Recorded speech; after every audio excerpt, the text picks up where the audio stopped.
உலகை எழுப்பும் ஞாயிறு அங்கே குடியிருப்பான். அவன் ஆனை முகத்தனின் அடியவர் மனத்தில் ஒளியாய் வந்து கொலுவிருப்பான்.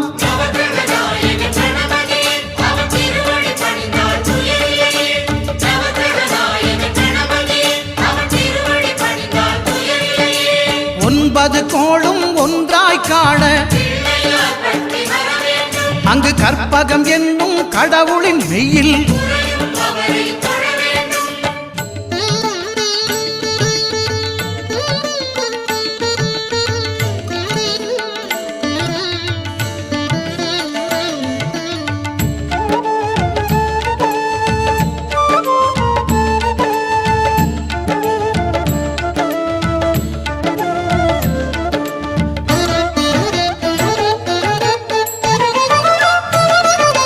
திங்கள் பகவான் திருமுகம்